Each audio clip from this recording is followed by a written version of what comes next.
Scène difficile à supporter pour ces proches des victimes qui regardent ambulances et véhicules des services funéraires embarquer les corps sans vie de leurs enfants pour certains devant cette morgue de Kampala.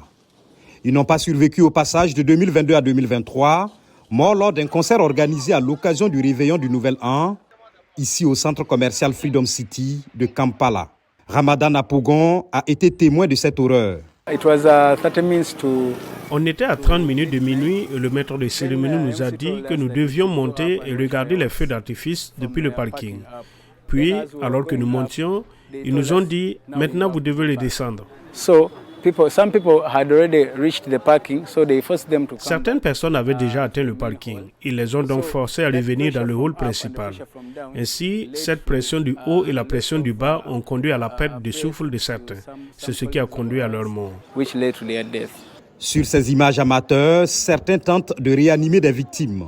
Ils y arriveront pour les plus chanceuses. Par contre, 3 enfants sont décédés sur place et 6 autres ont été déclarés morts à leur arrivée à l'hôpital, selon la police de Kampala, qui fait cas de faits d'imprudence et de négligence.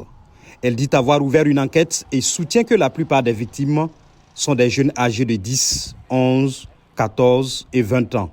The youngest was a female juvenile. La plus jeune était une mineure âgée de 10 ans And the oldest et la plus âgée des victimes était une femme de 29 ans. Il y a environ 7 enfants, les mineurs qui sont morts et 2 adultes. Les blessés se rétablissent. Il y en avait aussi une dizaine. Ils ne sont pas si mal en point, mais la plupart de ceux qui ont été touchés étaient des enfants. Ces célébrations du Nouvel An en Ouganda étaient les premières depuis 3 ans, après la levée des restrictions liées à la pandémie de Covid-19 et à des problèmes sécuritaires. En 2009, une personne a été tuée et 3 autres blessés dans une bousculade devant un parc d'attractions à Kasanga, à proximité de la capitale ougandaise.